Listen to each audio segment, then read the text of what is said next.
Bienvenue sur Le Fil, le podcast des formateurs indépendants libérés. Je suis Céline Pinto, mentor business des formateurs indépendants qui veulent vendre leur propre formation depuis 2020.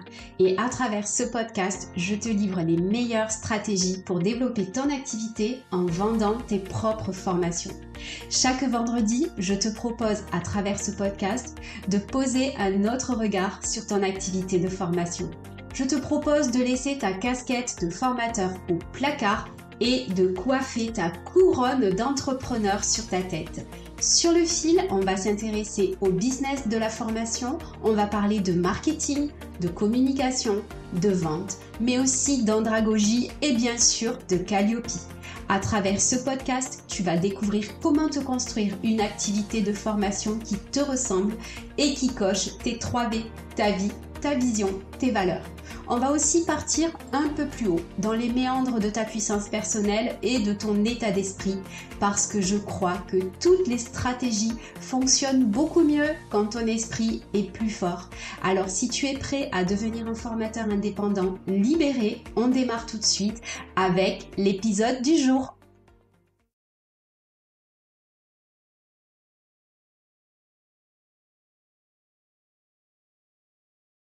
Bonjour à tous, j'espère que vous allez bien. On se retrouve aujourd'hui sur un nouvel épisode de podcast avec mon invitée Nathalie Halimi. Bonjour Nathalie. Bonjour Céline. Comment tu vas? Écoute, ça va bien, ça va bien. Là, tu vois, il y a un grand soleil sur Bordeaux ce matin, donc ça fait du bien. Yes, le printemps arrive et ça fait vraiment du bien, c'est clair et net. Nathalie, on se connaît depuis longtemps sur LinkedIn, on se suit depuis super longtemps, c'est ce qu'on disait tout à l'heure, mais on n'a jamais eu l'occasion de papoter en direct. C'est la première fois qu'on Oui, c'est vrai, c'est la première fois et c'est vraiment un plaisir. Et oui, ça fait un moment qu'on est sur LinkedIn, ça doit faire quoi, 2 ans, 3 ans? Ouais, peut-être même plus que ça, mais peut-être on peut dire qu'on est les dinosaures de LinkedIn. Oh, ça fait mal, ça. Nathalie, on peut dire que tu es une slasheuse ou on peut pas dire ça? Ah si, carrément. Carrément, tu vois, j'ai créé ma société en 2020, j'ai commencé par du conseil en images. Et j'ai bien vu qu'il fallait quelques outils de plus pour accompagner les clientes. Et en plus, avec cette grande crise sanitaire qui était le Covid. Donc, je me suis formée. Et c'est vrai que la formation, c'est se retrouver. Hein, se former, c'est se retrouver. Et oui, parce qu'entre formation, bilan de compétences, Ikigai, VAE, c'est sûr que je suis une slasheuse. Conseil en images aussi. Ouais, conseil en images, j'adore ça. Tu vas rendre belles les femmes parce qu'en fait, quand tu es bien habillée, ça te redonne confiance, ça te donne de l'assurance et ça fait vraiment la différence, vraiment. Ouais, je suis d'accord. Ouais. Je suis d'accord. Ça, c'est moi, il y a quelques mois, j'ai perdu beaucoup de poids. J'ai fait un régime et c'est clair que j'ai retrouvé le corps que j'avais avant, que j'aimais. Et ça change énormément de choses. Alors, il y a le corps, mais il y a aussi dans la manière dont on s'habille, où finalement, pour moi, surtout quand on est formateur, je trouve que c'est un outil de puissance. Très souvent, je dis, quand j'enfile ma veste et que je mets mon rouge à lèvres, je suis invincible. Complètement. Et ça a vraiment un vrai pouvoir sur nous. C'est pas superficiel, en fait, la manière dont on s'habille, on se présente. Ça joue vraiment sur notre confiance en nous. Ça joue sur notre confiance en nous et ça joue aussi sur notre mental. Et justement, je vais faire un post là-dessus sur LinkedIn la semaine prochaine. Négliger son apparence, ne pas prendre soin de son apparence, c'est négliger son mental. Ça, c'est puissant. Moi, je travaille beaucoup chez moi. Donc, clairement, je pourrais travailler en pyjama toute la journée. Non, non, je ne veux pas que tu travailles en pyjama. Attends, j'ai même mes chaussures parce que je ne peux pas venir au bureau. Moi, j'ai le bureau qui est au 2e étage chez moi et je ne peux pas mettre mes chaussons. Quand je vais travailler, j'ai mes chaussures. Mais évidemment, évidemment. Là, tu vois, je fais des classes virtuelles, je suis toujours maquillée, je suis toujours habillée, je suis jamais en pyjama, c'est pas possible. C'est pas possible. Il faut s'habiller comme si on allait à un rendez-vous client. Tu vois? Exactement. Mm. Mais oui. Je suis d'accord avec toi. Du coup, toi, tu fais ça. Donc, tu es situé à Bordeaux, c'est ça? Oui, à Bordeaux. Oui. On avait prévu de parler de Ikigai, mais voyons voir un petit peu où ça nous mène sur le conseil en images. Toi, comment tu travailles généralement pour ce genre de prestat? Alors, le conseil en image, il est inclus dans le bilan de compétences parce que je trouve que le bilan de compétences, on est déjà sur un changement, un renouveau. Et inclure le conseil en image dans cette méthode, ça a tout son sens. Ah ouais. Ça a tout son sens. C'est le conseil en image sur des looks, sur la colorimétrie et les formes de vêtements en rapport avec la morphologie de la cliente, arrive en fin de bilan de compétences pour vraiment passer du temps et lui donner les conseils et les astuces pour qu'elle reprenne confiance en elle. Et c'est vraiment, je trouve ça trop génial. Vraiment. Ben, c'est clair parce que moi, je me souviens quand j'ai fait un bilan de compétences, j'étais dans une phase dans ma vie où j'avais totalement perdu confiance en moi. Ouais. J'étais paumée, je savais plus où j'allais. Mon apparence, c'était le cadet de mes soucis. Et le bilan de compétences, il m'a permis de retrouver justement la foi sur un projet professionnel qui pouvait me plaire, etc. Ouais. Et d'ailleurs, c'est là que tout a commencé. Tout a commencé avec un bilan de compétences. Et c'est vrai que tu dois recevoir beaucoup de femmes qui sont dans des états pas possibles parce que souvent, je sais pas, il doit y avoir pré-burnout ou burn-out ou le licenciement à venir ou je sais pas quoi. Et c'est pas des moments où on se concentre sur son apparence alors que, et ça, tiens, tout à l'heure, tu me parlais de loi d'attraction. Ouais. Quand on attire ce qu'on pense. Oui. Et quand on est négligé dans son apparence, on attire aussi de la négligence et c'est une forme, tu me diras, c'est peut-être je vais un peu loin, mais c'est une forme où tu te dis en fait, je vous autorise à me marcher dessus en fait. C'est ça, oui. Et tu vois, l'apparence, ne serait-ce que se regarder dans le miroir avec beaucoup de bienveillance. Juste, tu vas mettre ta crème de jour, te regarder, mais vraiment avec beaucoup de bienveillance et ne pas dire « oh là là, je vieillis, oh là là, j'ai une ride, oh là là ». Non, accepte-toi tel que tu es et redécouvre-toi. Et souvent, les femmes, notamment arrivées, tu vois, la cinquantaine, on commence à négliger ça et plutôt à fuir le miroir. Ouais, c'est clair. Ah, j'adore. Moi aussi, j'adore parce que je vois tellement de femmes mal et dans leur corps et mal dans leurs vêtements. Très souvent, les femmes sont avec des couches de vêtements. Et ça veut dire quelque chose, ça veut dire qu'on se cache, ça veut dire qu'on ne veut pas, qu'on nous voit, tu vois, on veut être invisible. Alors que sous ces couches de vêtements, il y a un corps. Et il faut l'habiller, il faut le mettre en évidence, il faut le valoriser. Moi, je trouve ça génial. Franchement, le vêtement, ça fait tout. Bah, surtout qu'en plus, aujourd'hui, il y a des vêtements pour tous les corps et pour sublimer tous les corps. Et aujourd'hui, c'est pas une question de « oui, je suis trop grosse, je suis trop maigre, je suis trop grande, je suis trop petite ». C'est une question de comment l'habit va sublimer des éléments importants à sublimer dans ton corps, des couleurs qui te vont bien et des vêtements dans lesquels tu te sens à la fois bien et confiante. Exactement. Et ça fait vraiment tout et on a chacune notre style et il faut trouver ce style et il faut trouver ses couleurs. Parce que la colorimétrie a vraiment aussi son importance pour éclairer ton visage, te mettre en valeur, te rendre belle, tout simplement. Bon, et puis aussi, ton apparence, c'est un outil. Alors là, je vais ramener un petit peu la couverture à moi. C'est un outil très précieux de marque personnelle. Parce que quand tu vas aller sur les réseaux, sur LinkedIn, tu vas devoir déjà montrer ta photo de profil et puis après, tu vas te rendre compte que si tu te mets en vidéo, si tu fais des photos, etc., tu verras que ta marque personnelle va se renforcer, tu vas créer beaucoup plus de proximité avec tes futurs clients, etc. Et c'est quand même hyper important aussi de se présenter sous son meilleur jour sur les réseaux. Et donc, ça fait partie aussi de la boucle qui est bouclée. Tout à fait, tout à fait. C'est pour ça que ma photo de profil, j'ai un lisseur dans la main, parce que c'était avant une visio et j'avais, tu vois, j'ai les cheveux courts, mais j'avais une petite biquette là, donc j'ai pris mon lisseur et j'ai dit tiens, je vais prendre une photo et c'est venu comme ça. Voilà. Et je me suis coiffée avant une visio.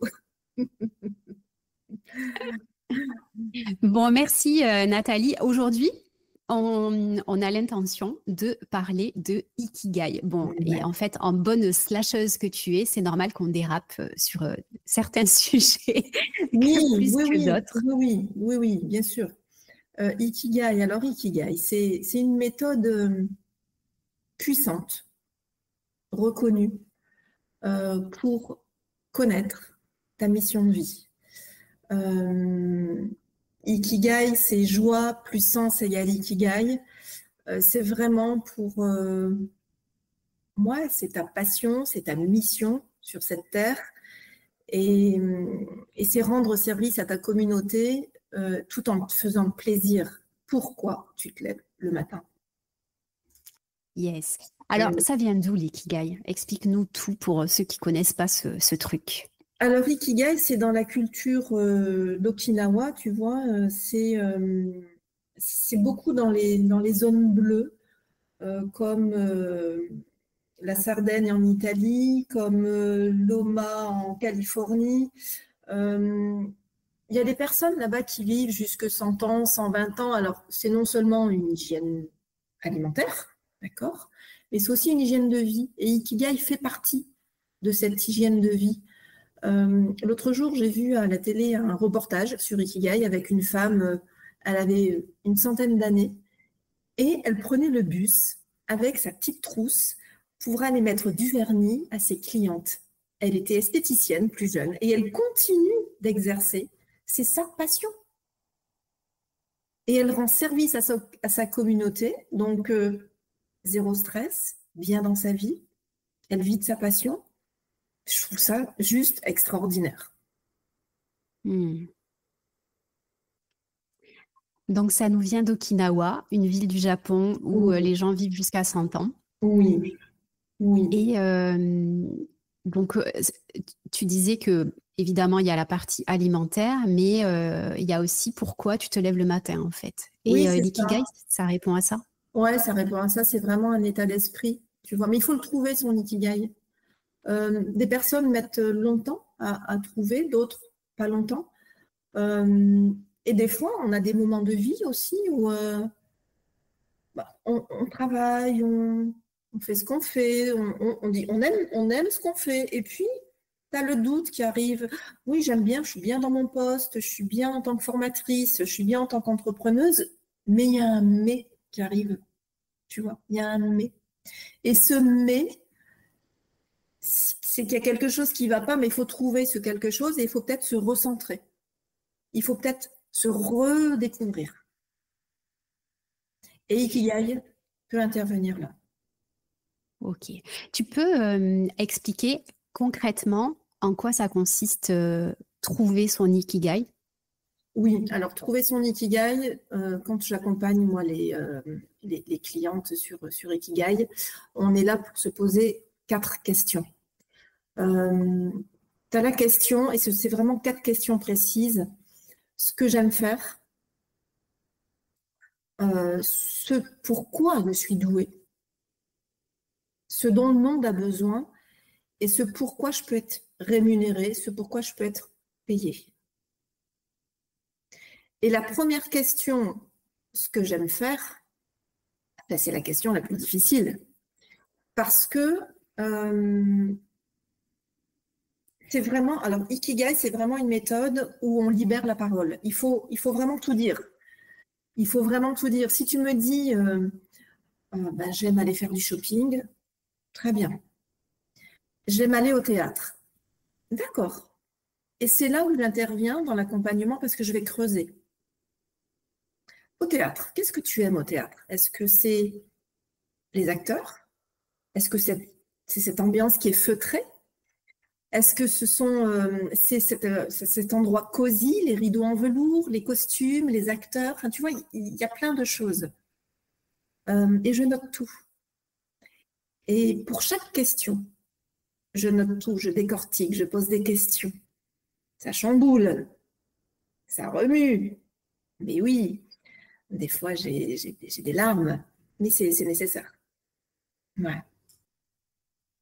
Ouais, si on fait pas son ikigai sans pleurer, c'est que on n'a pas creusé assez loin. Moi, Oui, je c'est suis une ça, chialeuse. exactement. Non, mais il faut creuser. Ouais, il faut creuser. La dernière fois que j'ai accompagné une cliente, elle est dans une start-up depuis 7 ans.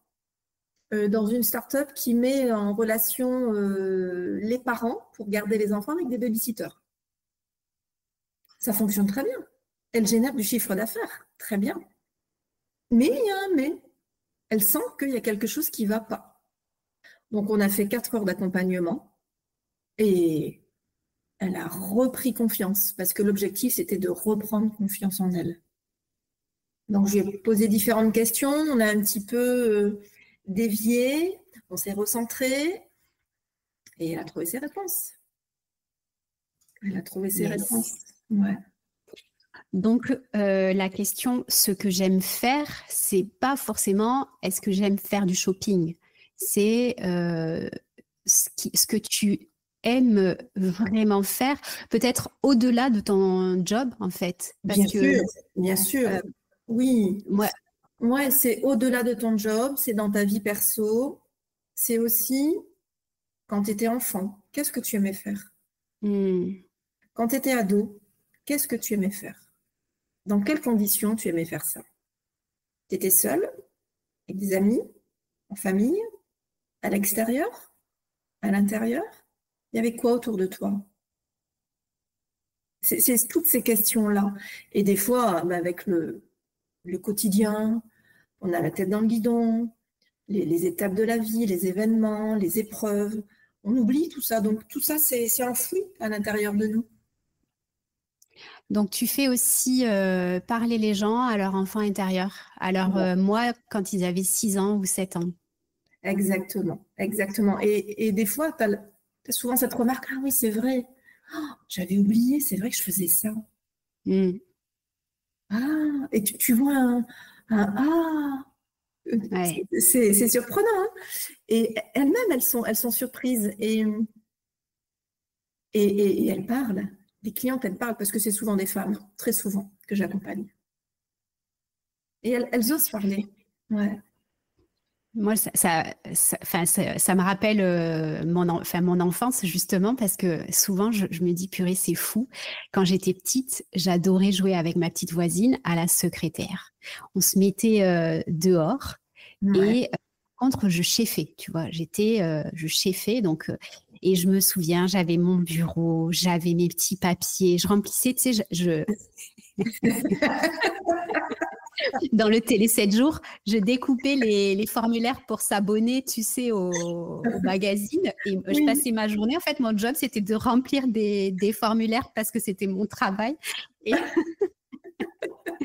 et en fait, quand je me rends compte de ce que j'adorais faire comme ça et du job que je fais aujourd'hui, en fait, c'est exactement ça, quoi. Et je me dis, purée, en fait, je joue à la secrétaire toute la journée. C'est ça. Ben, tu vois, c'est surprenant, hein, tu vois. Ouais. Tu t'es pas perdu. Non, ben, enfin, ouais. Ça, c'est. Alors après, je me suis pas perdue, mais aussi ça a été dur. Alors, je vais raconter ma vie, mais dans mon premier job en agence de pub, j'avais des chefs aussi, et en fait, j'apprenais plus rien. Voilà. Et en fait, j'ai décidé de partir, tu vois. J'ai décidé de démissionner alors que ils me proposaient une augmentation de salaire de plus de 20%. Et que moi, j'ai dit, mais non, en fait, c'est fini. Je suis plus là où je veux être, en fait. Donc, je me suis pas perdue parce qu'il y a eu des moments comme ça charnières où je me suis dit, non, mais là, en fait, non, si je continue dans cette situation-là, je me perds. Et alors, à l'époque, je connaissais pas l'ikigai, mais je crois que l'ikigai, ça peut être aidant aussi dans des moments de vie peut-être comme ça, où tu es dans des charnières, où tu as des décisions à prendre et c'est pour ça que quand tu le fais pendant le bilan de compétences, ça a du sens en fait. Parce que le bilan de compétences, c'est tout le temps un moment charnière, parce qu'il y a un avant, un après, il y a une décision. Enfin, en tout cas, c'est l'objectif, je pense, du bilan de compétences aussi. Et c'est de dire à un moment donné, ça peut être un outil d'aide à la décision, l'ikigai aussi. Oui, ça peut être un outil d'aide à la décision et ça peut être aussi un outil, tu vois, quand on a un business, quand on est entrepreneuse ou formatrice, des fois on insiste à aller quelque part sur un point bien précis, mais peut-être que sans le savoir, peut-être que ta zone de génie est ailleurs. Et pourquoi pas mettre ta zone de génie là où il le faut au service de ton business. Et oui. Et ça aussi, c'est important de savoir sa zone de génie et son talent ou ses talents, parce qu'on a toutes et tous une zone de génie. Il faut juste le trouver. Et il faut le mettre au bon endroit. Et à partir du moment où on trouve cette fameuse zone de génie, c'est gagné. C'est gagné. Yes, hyper puissant. Donc déjà, cette première question-là, ce que tu aimes faire. Ok. Ouais. Deuxième question, pourquoi je suis douée? Ce pourquoi je suis douée. Qu'est-ce que tu sais faire? Pareil, quand je pose cette question-là, qu'est-ce que vous savez faire? Alors la réponse, c'est je ne sais pas. Qu'est-ce que tu fais au travail? Donc je commence à creuser. Qu'est-ce que tu sais faire au travail? Pourquoi on te sollicite? Ton entourage te sollicite pourquoi? Alors, des fois, on me dit... alors, je donne toujours cet exemple de voyage. Imagine, tu pars en voyage en famille, vous organisez ça, on va te solliciter pourquoi? Est-ce que c'est pour réserver les billets? Est-ce que c'est pour gérer toute la logistique? Est-ce que c'est pour gérer les finances? Est-ce que c'est pour faire les courses? Est-ce que c'est pour trouver une location? Voilà. Qu'est-ce que tu sais faire? Et ça, c'est difficile aussi, hein, parce qu'on n'est pas habitué, on n'a pas été éduqué à mettre en avant ce qu'on sait faire. Si tu rajoutes à ça l'imposteur là, qui est sur notre épaule toute la journée. Exactement. Oui. Donc, on n'a pas été éduqué à mettre en avant nos compétences. Donc, quand je pose cette question, ah ouais, ben oui, ose le dire. Ose dire en quoi tu es doué. Et ose l'exprimer. Surtout que, a priori, c'est une liste juste de compétences. Donc oui, ça peut être, tu vois, ça peut être, j'ai de l'empathie naturelle, je suis douée pour aider, ça peut être, je suis douée dans l'organisation, je sais anticiper. On me dit toujours que j'écoute, j'ai une écoute active. On peut dire, je suis douée, apparemment, je suis douée dans le ménage, je fais ça bien et vite. Enfin, tu vois, je te donne des exemples. En quoi tu es douée? Dans l'écriture, peut-être? Dans la lecture, peut-être que tu sais très bien lire à voix haute. C'est une compétence, c'est un talent. Tu es douée pour ça. Tu es peut-être douée pour faire de la cuisine. Tu es peut-être douée pour gérer ton argent. Enfin, tu vois, c'est pourquoi tu es douée. Et pareil, libère la parole. Excellent. Donc là, c'est s'écouter aussi avec un regard neutre, bienveillant. Toujours. Et objectif. Oui. Et être honnête avec soi-même. En quoi tu es douée? Voilà, tu vois. Et ça, c'est intéressant aussi de le trouver parce que quand tu fais quelque chose que tu maîtrises, puisque tu es doué pour le faire, tu peux passer des heures à le faire puisque ça te plaît. Et c'est là où quand on fait quelque chose, on se trouve dans cette période de flow, dans cette capsule, dans cette bulle où tu ne vois pas le temps passer, où tu fais quelque chose, tu lèves le nez, oh là, il est déjà cette heure-là, mais j'ai pas vu le temps passer, j'ai rien entendu, j'étais dans ma bulle. Et quand ça se passe, c'est génial. Ouais, le flow, moi, j'aime beaucoup fonctionner au flow. J'aime l'énergie du flow parce que elle te rend presque invincible. Ouais, C'est ouais, yes, ouais, ça c'est complètement, intéressant. Donc, complètement. c'est d'identifier aussi ces moments où tu es dans le flow, en fait, où tu réfléchis pas. C'est qu'est-ce que tu es en train de faire, où tu réfléchis pas, ça te demande pas d'effort, C'est ça. où finalement tu sais exactement ce que tu dois faire et que tu procrastines jamais. Et ah oui, il y a ça aussi, tu sais, il y a les trucs que tu procrastines et les trucs que tu fais en premier, ou les C'est trucs que ça. tu fais avant de faire les trucs que tu n'as pas envie de faire. C'est ça. Tu vois, hier, j'ai fait mon bilan Ah pédagogique. oui, Ah, j'ai procrastiné, je l'ai reculé. Puis j'ai dit, bon, allez, on y va, on fait ça. et je m'y suis pas attaquée encore. Va falloir. Ouais, ça clairement. Mais moi, j'aime bien, tu vois, le faire, mon bilan pédagogique. Alors, je l'ai procrastiné parce que j'avais pas les outils là cette année, mais euh, j'aime bien, ça me détend. Bon, écoute, c'est ton job. À Encore remplir la les frigo secrétaire. que les 7 jours. Ouais, c'est c'est ça. Ah, c'est ouf. Troisième question, c'est ce dont le monde a besoin. Ouais, c'est ça, ce dont le monde a besoin. Alors, de quoi a besoin le monde? Alors aujourd'hui, dans la société dans laquelle nous vivons, il est clair que le monde a besoin de bienveillance, de sécurité. Le monde a besoin d'écoute. Et les gens, les personnes ont besoin d'écoute. Il faut trouver, en fait, ce que le monde a besoin en lien avec ce que tu sais faire. Mince. Ah, je t'avais perdu. Je t'avais perdu. Je suis toujours là. Ouais, ouais. Et oui, ce dont le monde a besoin, on y réfléchit et avec notre talent et notre zone de génie, on peut apporter une réponse, on peut apporter une solution. Et ça aussi, c'est une question où la parole est vraiment libre. Donc, ouais, la sécurité, l'empathie, l'écoute. Aujourd'hui, le monde a besoin aussi qu'on lui facilite la vie aussi. Dans ce mouvement de stress, dans ce mouvement de toujours aller vite. C'est important de se poser. Là, comment tu fais pour que les gens ils trouvent ce dont le monde a besoin? Parce que tu vois, c'est une projection en fait. C'est pas quelque chose que tu sais.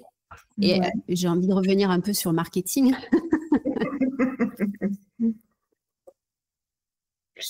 Alors, ce dont le monde a besoin,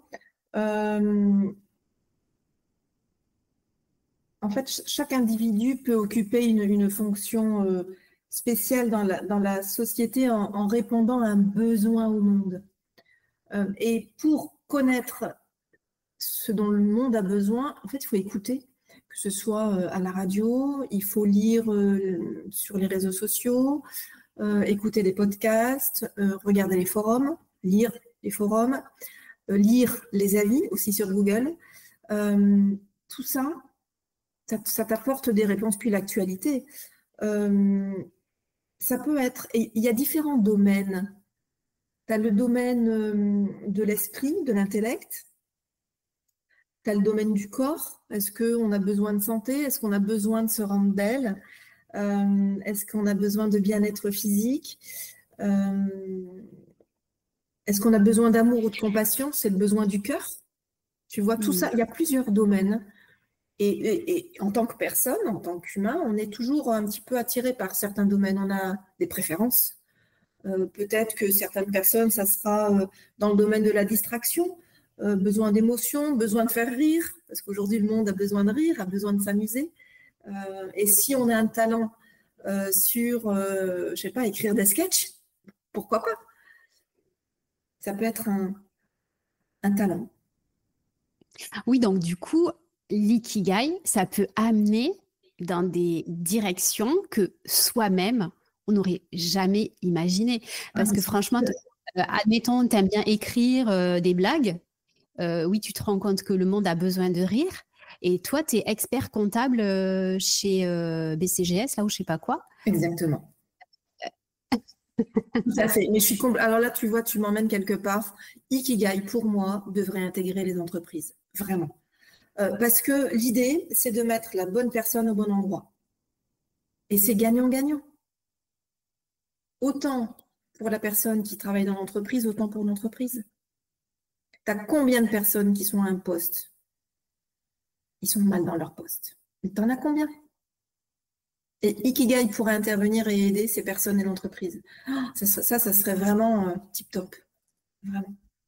Ah, mais ça veut dire aussi, enfin, c'est un énorme chamboulement parce que ça veut dire qu'après, les gens, tu les mets à des postes où ils vont être doués, mais pas forcément compétents. Enfin, tu vois, c'est un changement comment dire? Tu vois, je pense que la personne qui est douée dans quelque chose, elle est forcément compétente dans ce quelque chose. Elle est douée. Elle comprend vite, elle sait faire vite, elle percute. Elle est douée pour ça. Ouais. Tu vois, j'ai un apprenant en formation, là c'est une petite parenthèse, il fait toujours des blagues. Il fait toujours des blagues. Moi, je le verrais très bien sur une scène de théâtre. Alors qu'il va dans la vente, il prend cette direction de la vente. Tu vas me dire, vendre, c'est aussi un sketch, hein, mais je le verrais bien, voilà, animer, faire rire les gens. C'est son job. J'en ai eu un comme ça aussi, un gamin qui était extrêmement drôle. Et c'est pareil, je lui ai dit, mais tu devrais vraiment aller un peu vers ça, quoi, parce que tu as vraiment du talent. C'est ouf comme... Enfin, tes blagues, elles sont drôles, c'est toujours bien placé et tout. Et en plus, tu sais, c'est nos BTS. Alors toi, je sais que tu fais du MCO. Moi, j'aime bien les BTS NDRC. Donc, Ah c'est oui, c'est le négociation. derby. C'est Ouais, comme Toulouse-Bordeaux. c'est ça. C'est ça. Mais ouais, purée. Et c'est dommage, tu sais, quand tu les vois comme ça, tu vois ce talent qu'ils ont là, et tu te dis, il y a peut-être personne qui leur a jamais dit qu'ils devraient creuser là-dedans parce que ils ont 20 ans, ils Oui. font, tu vois, c'est trouve-toi un vrai job, c'est papa et maman qui payent les études ou je sais pas trop quoi, et tu te dis, purée, en fait, faut que je fasse quelque chose, un vrai boulot, quoi. Je peux pas m'amuser à écrire des blagues et faire des sketchs. Enfin, alors que, alors qu'en fait, bah, tu as ce talent, quoi. Tu es fait pour Oui, ça. oui. Tu sais, moi, j'ose leur dire quand même. Alors, je leur dis pas arrête tes études. Non, non, je leur dis bravo pour ce que tu fais. Maintenant, creuse un petit peu plus dans cette direction-là. Tu verras un Ouais. petit peu plus tard, mais tu as un talent pour ça. Et c'est juste, voilà, je leur ai mis la petite graine dans la tête. Tu as un talent pour ça. Ouais. Donc, ne l'oublie pas. Voilà. Yes. Moi, j'aime bien aussi en tant que formatrice, mes gamins, j'aime bien leur planter des petites graines. Mais il faut, Euh, il faut. ouais, ouais, surtout aujourd'hui, comme Oui, tu dis, les oui, jeunes, eux, ils ont besoin d'être portés aussi, oui. euh, d'être valorisés. Et voilà, on va pas aller plus loin sur le Non, sujet, parce qu'on va mais encore dévier. on pourrait dévier. Ok, donc ce dont le monde a besoin, toi tu conseilles, est-ce que tu conseilles à tes clients de faire des interviews d'autres personnes pour savoir ce dont les personnes ont besoin ou pas, pour répondre à cette question? Mais écoute, non. Pas du tout. Non, pas du tout. Et cette question-là, les personnes arrivent à répondre facilement parce qu'elles entendent, hein, comme je te disais tout à l'heure, les actualités, l'entourage. Donc, et très souvent, c'est de la bienveillance, c'est de l'écoute, c'est de la sécurité, c'est être, oui, c'est être bien, du bien-être, s'évader, changer d'air. Le monde a besoin de ça. Et forcément, ça ouvre une porte, voire plusieurs, sur elles parce qu'elles ont tout un talent là-dedans. Donc, forcément, elles trouvent. Tu sais, ces 4 questions, ça se complète. Et forcément, il y a quelque chose qui ressurgit au bout des 4 heures. Des fois, ça met un peu plus de temps, mais c'est normal. C'est normal. Yes. Ouais. Pour moi, ce dont le monde a besoin, ça nécessite de faire une petite analyse de marché, de faire des interviews clients avec une grille d'analyse, tu vois, des visios hyper cadrés avec un formulaire de questionnement et tout ça. Et ça, tu fais ça après auprès de 10, 15 personnes pour avoir une idée claire de ce dont le monde a besoin. Bon, mais là, on sort de l'ikigai. Mais là, on sort de l'ikigai, mais tu vois, il y a des personnes qui sont aussi attirées par le domaine de l'humanitaire, tu vois. Donc, c'est aller aider les plus démunis. Ça, le monde en a besoin. Tu vois. Donc, on trouve. Ouais. OK. Et alors, la dernière question, c'est pourquoi je suis payée? C'est ça? En quoi? Ouais, exactement. En quoi tu pourrais être payé? Alors ça, c'est une question aussi qui paraît, qui complète ce qu'on disait tout à l'heure. En quoi tu peux être payé? Alors après avoir décortiqué la première, la deuxième et la troisième question, c'est facile. C'est facile parce que tu vois, dans la troisième question, ce dont le monde a besoin, le dernier accompagnement, c'était une personne qui était un petit peu attirée par l'alimentation. Donner les bonnes informations aux parents pour établir ou élaborer les repas, les menus aux enfants pour qu'ils mangent correctement, éviter le sucre, etc. Donc, pourquoi elle pourrait être payée, être rémunérée? Et bien là, c'était juste un exemple, la nutrition. Et est sorti, oh bah tiens, et je lui ai dit, mais pourquoi une formation en nutrition? Pourquoi pas? Ah ouais, ah oui, c'est vrai. Tu vois, il y a eu ce déclic, il y a eu cette idée, et elle pourrait être payée pour ça, pour donner des conseils en nutrition en plus de son job, qui est vraiment en lien avec les parents, les enfants, mais amener ce petit plus pour se démarquer. Voilà, c'était, voilà, tu vois, elle peut être payée pour ça. Ouais, donc cette question, moi, j'ai l'impression que c'est la plus difficile, mais en réalité, quand tu as fait tout le taf avant, Oui. elle est pertinente, la question.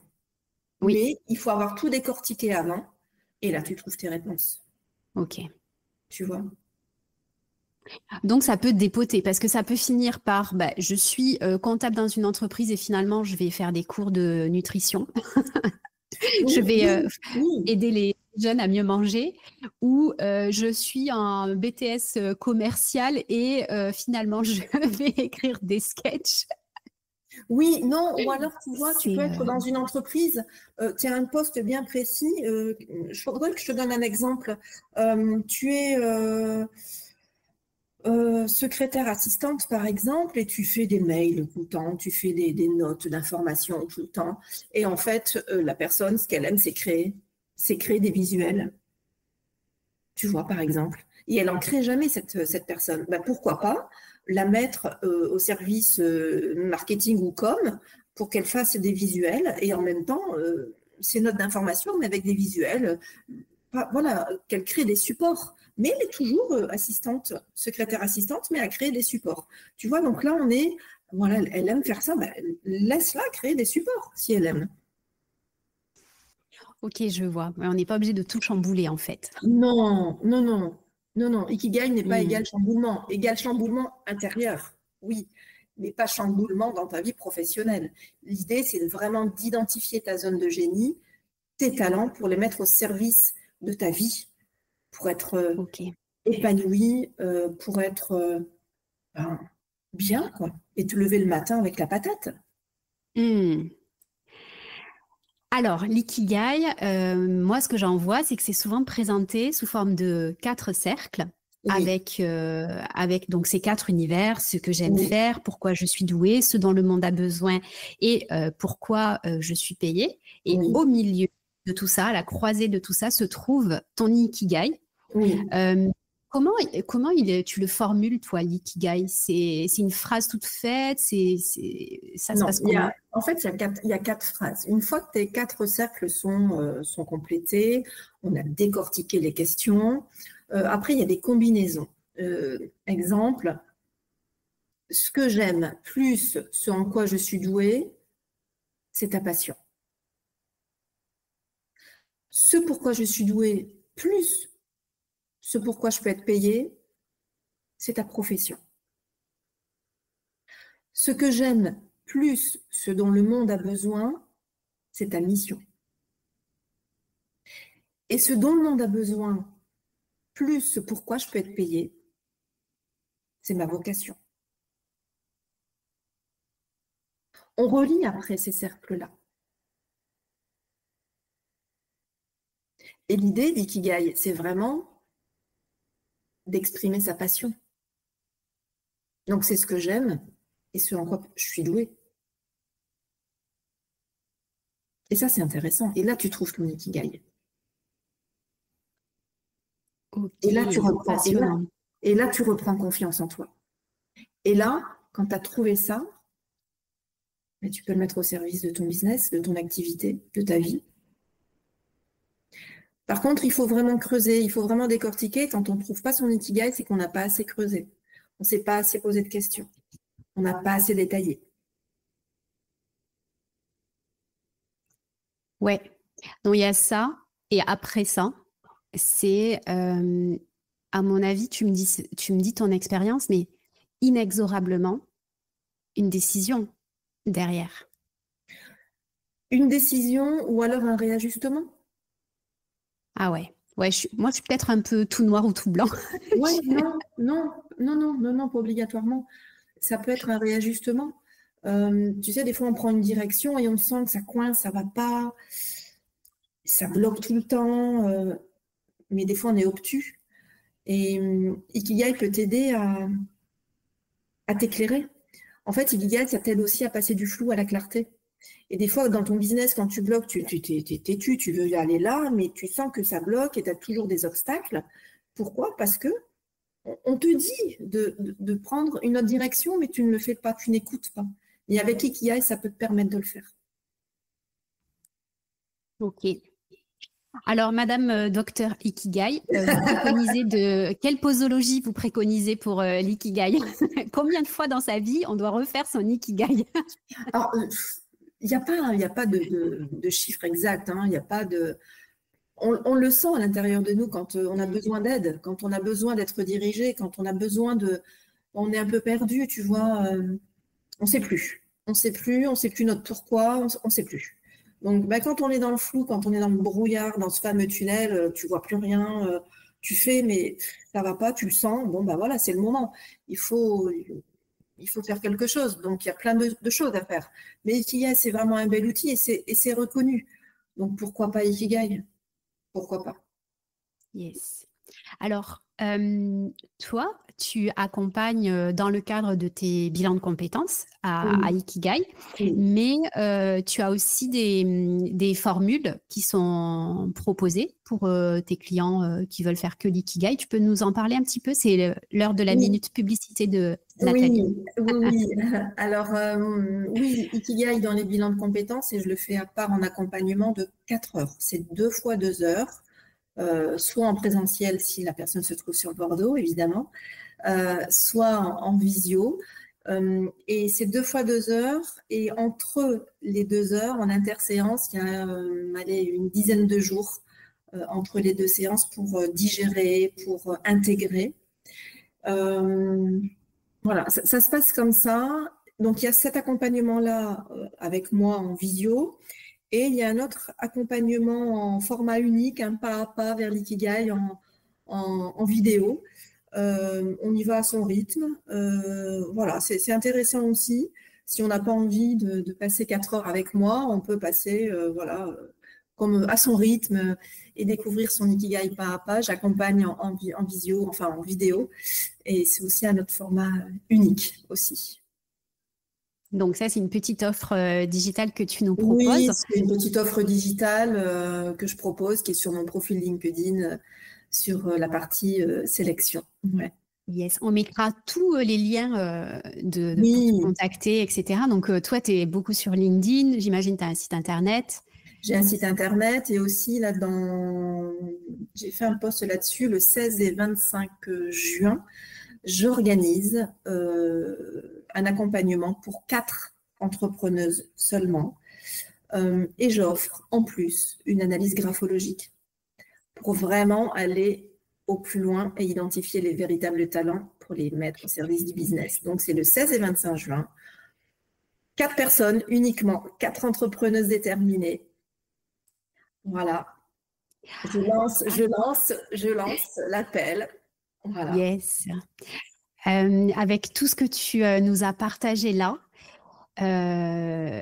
moi, je ressens vraiment que tu aides les femmes enfin les femmes ou autres aussi. Je pense que toi aussi, tu aides beaucoup les femmes à se métamorphoser en fait, finalement, à retrouver confiance dans ce qu'on sait faire, dans ce qu'on a envie de faire, dans sa mission de vie, dans son corps, dans son esprit. Et c'est une forme de métamorphose, de renaissance que tu proposes. Et je suis contente d'avoir échangé avec toi sur tous ces sujets parce que tu es une slasheuse qui fait sens et je pense que tu as bien travaillé ton ikigai. Parce que je trouve que là, tout s'éclaire dans ta mission en fait. J'ai adoré te découvrir à travers cet épisode en vrai. Donc c'est la fin de cet épisode. Merci beaucoup d'avoir partagé tout ça avec nous. Et j'avais envie de te poser une dernière question. Oui, je t'écoute. Si tu devais conseiller aux personnes qui nous écoutent un livre qui a transformé ta vie, je suis sûre que tu en as un. Alors, j'ai plus le titre. Il faudrait que je le mette. On le mettra peut-être un lien ou autre, mais je ne sais plus le titre du livre, mais il m'a chamboulé aussi. Et puis, depuis la lecture de ce livre, il y a un mot qui me suit depuis 3 ans maintenant. C'est le mot audace. Dans le sens où il faut oser. Et depuis que j'ai lu son livre, très souvent, je signe mes posts avec un cœur et aime-toi et rien ne t'arrêtera. Et du coup, tu te souviens pas du tout de quoi parlait ce livre? Non, je sais plus, mais je crois que tu vas devenir une badass. Tu vois, c'est déjà ce mot badass. Enfin, ose. Ouais, moi j'ai badass sur mon fond d'écran. Alors des fois j'ai un peu honte quand j'ouvre ça devant mes étudiants. Il faut oser, il faut lever les yeux et oser. Voilà. Ouais. Est-ce que c'est pas Comme par magie de Elisabeth Gilbert? Non. Ok. Non. Bon, on trouvera ce bouquin. Oui, je l'ai sur ma table de salon, je te dirai. En tout cas, il faut de l'audace et il faut oser. Ça sera le mot de la fin. Merci beaucoup Nathalie de ta participation et nous on se retrouve la semaine prochaine pour un nouvel épisode. J'espère que cet épisode t'a plu. Et si c'est le cas, je t'encourage à déposer 5 étoiles ou un commentaire sur ta plateforme de podcast préférée. Mais tu peux faire encore mieux en partageant cet épisode à ta collègue formatrice que ça pourrait aider. Et si tu as envie d'aller plus loin, tu retrouveras toutes mes ressources gratuites, les liens vers mes formations en ligne et les détails de Being, mon accompagnement individuel, guidé, mentoré et ultra complet dans le descriptif de l'épisode. Sinon, tu peux me retrouver tous les jours sur LinkedIn et m'envoyer un message privé parce que j'aime infiniment recevoir vos messages et papoter avec vous. À la semaine prochaine!